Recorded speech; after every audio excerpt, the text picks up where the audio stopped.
Hello, everybody. Welcome to Little Rusty Bucket. Subscribe to the channel and drop a like on this video. We're trying to hit 25,000 subscribers, so your subscription would be much appreciated. I am talking about Clippers versus Nuggets Game 6 in this video. I will also briefly talk about Knicks Pistons, but I don't have a ton to say about either of these games.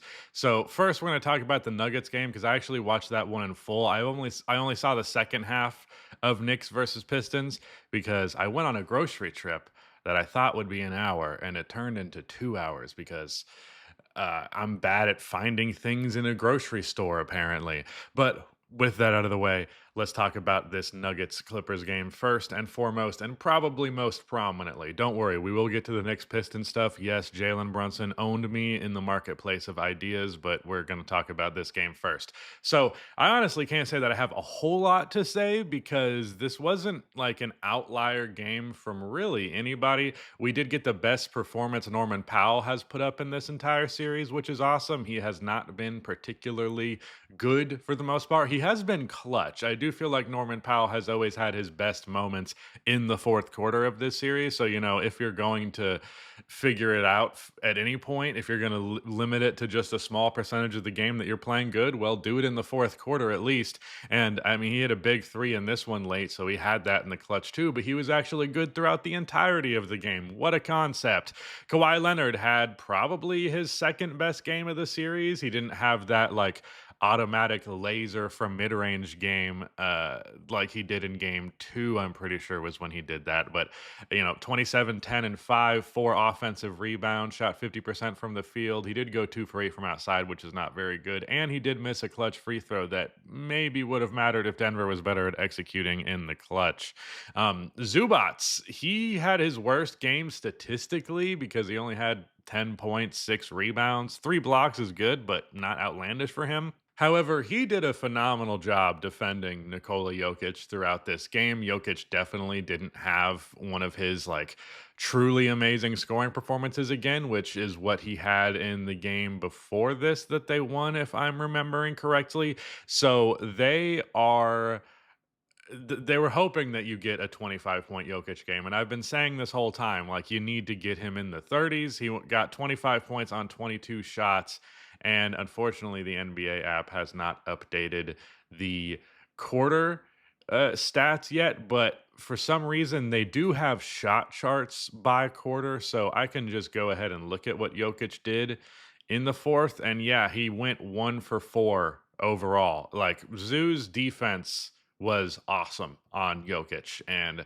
doing that in the fourth quarter, I think he hit a three-pointer, but otherwise 0 for 3 inside the arc. So Jokic literally hit 2 shots in the second half of this game while Zubats was primarily guarding him. So good on that. Honestly, I think a primary source of that, and it's something that I haven't thought of much until recently because this isn't something that Jokic has historically been known for, but I think he's kind of bad at attacking closeouts on the three-point line. Jokic, even though he is slow, he usually gets around that for the most part with craftiness and stuff. But as good as his handle is for a big man, it's not like you're in love with Jokic driving downhill from the three-point line. Like, that's not where he's at best. It's usually best for him to have a moment to collect himself and get that touch going for him. He's usually better with the touch shots than the like bruiser running into the lane shots. And there was just a lot of different times where he either got stripped as he was attacking a closeout from the three-point line or just got a not very good shot out of it because Zeus stuck with it perfectly. The three-point threat with Jokic not really being utilized to the same capacity that other three-point threats are capable of. Very hard to find things that Nikola Jokic isn't good at on the offensive end, but that might be one of them, and it's probably the most understandable one that it could possibly be because, I mean, Jokic's job shouldn't even be to take threes or attack off of the catch. He's a very good three-point shooter, so you still want him to take them, but he has definitely taken more because of the lack of shooting on his team. Now, what is interesting to me about this game, the only thing that stands out is what I have been saying is it's really hard to beat the Nuggets if you lose the three-point battle to them because they're probably going to win the interior game. That's actually not how this one went. Now, Denver shot less three-pointers, and as a result, they actually technically hit one less of them. However, they shot 41%. and Denver shot 31% on their threes. They shot 11 or 12 more three-pointers than the Nuggets did. So this actually ended up coming down to just interior scoring. And the difference isn't that dramatic. Denver shot more inside the arc. However, LA shot way more efficiently. The Nuggets shot okay at the rim. They shot pretty good, pretty damn good in floater range, while the Clippers shot very good at the rim, very good from floater range, or pretty good from floater range, very good from mid range. And they lost the 3-point battle, but they overall, I think they ended up scoring a very similar amount of points in the paint. And the last thing is free throw disparity. It's not something dramatic. It's 9 free throw attempts to 15, but Denver shot them worse. The Clippers hit 15 of their or 13 of their 15 shots, which is 87%, while the Nuggets went 6 for 9, which is 67%. So the free throw disparity ends up being 7, if I can do math correctly. And this game was lost by 6. So it was quite literally, if you want to chalk it up to as simple as it's a couple of free throws, you really could just say it was a couple of free throws. I think both teams played pretty good, all things considered. Kawhi had a really good game. Powell had a really good game. James Harden had a really good game, and he needed that because he's been playing poorly. I kind of feel weird about James Harden at this stage of his career because he is someone whose legacy is defined a lot, but also not one that is without its blemishes and not one that is without criticism. Like, if you don't have the ring, people are going to give you shit for that forever. And he wants to get it done. So it's weird because normally a player at this stage, I would say, like, he has nothing to prove, but he technically does. But also, he's not 2018 James Harden. So I don't feel like it's the same thing because it's not like he's doing it as a bona fide superstar, even if he's been very good this year. So I don't know. Is it a weird place? Like, James Harden does have stuff to prove, but like if he retires without a championship, I'm not gonna not consider him one of the 50 greatest players of all time because he still is, regardless of winning a championship or not. That is not strictly how all-time greatness is defined, and James is one of the best scorers and playmakers who has ever played this game. Good bounce back game from him. Played 46 minutes in this one, 28 points, 8 assists, 4 turnovers, which is not great, but it's not bad for 46 minutes of being the primary ball handler. Aaron Gordon, 19 points. He has continued to impress, although his three-point shooting was not good. He did hit a good one out of the corner late when they were trying to make a comeback. I really wonder what his mid-range percentage has been in this series because he's taking a good amount of them, especially fadeaway mid-range shots. I feel like he's very good at. I'll just take a look at what he did in this game out of curiosity. Well, he only took one outright long mid-range shot, but he hit 2 of 2 from floater range, and I'm pretty sure both of those were technically fadeaway jumpers, and he hit 5 of 6 from inside. So from 2-point range, he went 8 for 10. It's pretty great. Pretty great from Aaron Gordon. Michael Porter Jr. wasn't good. Again, that sucks. It really sucks that this guy makes $30 million, but whatever. I was not able to talk about the game before this, but Jamal Murray had vintage playoff Jamal Murray vibes in that one. Like, he had a 40 piece in the playoffs. Jokic had like 15, 13 points. You could not have convinced me that the Nuggets could win a playoff game with Jokic having 13 points with this roster. But if playoff Jamal Murray is going to return, then that's a different conversation. And while he was not at nearly as good as he was in that game, in this one, he was much better than he has been throughout the series, much more poised, much more capable. He had 21 points, 8 rebounds, 8 assists. He shot 47% from the field. 2 of 6 from 3 is not the best, but it is what it is. Also all of that besides for 1 point was actual pure buckets, not just free throws. So when that happens, it actually makes it feel like a dude had an even bigger game, and he did play the most minutes for Denver. So definitely felt his presence throughout the entirety of it. But for the most part, just a pretty good Jamal Murray game. If he can even be this, though, if he can be 21 and 8 with regularity, decent enough shooting splits, that really does put a higher ceiling on this team. That is the number one thing. Like, there's a lot of problems with this roster, but if Jamal Murray can just be what we knew Jamal Murray to be in 2023, or even like 85% of that, it does dramatically raise the ceiling of this team, even if I still think they are outside of the realm of like a bona fide contender with that context. I want to highlight Russell Westbrook as well. He was he was on one. But both of the threes that he hit were like one of them bounced in, one of them was all net and was like the most confident three. He stepped into it so confidently. He had 14 points, 10 rebounds, 6 assists, 2 turnovers, 3 fouls in 34 minutes of action, 2 of 4 from outside, 5 for 10 from the field. Now he did miss 2 point blank layups, and one of them I believe would have, if not tied the game, got it within like a possession or two late. Let me go ahead and look through the clip, or not the clips, just the play-by-play shit. I know it happened. I'm not crazy. Did I just make that up? I'm so sure that happened. Wait, where? I'm at all. No fucking wonder I can't find this shit. I'm looking at the end of the first quarter. God damn it. Oh, he got blocked. That's right. He got blocked by Nick Batum. And that would have made it just a 5 point game. So, no, I was misremembering that. He also missed a dunk earlier on that was brutal because I think it was also. Oh, he missed another layup. No, I was right. He missed a layup at the 2 minute mark, and that would have cut the lead to just four.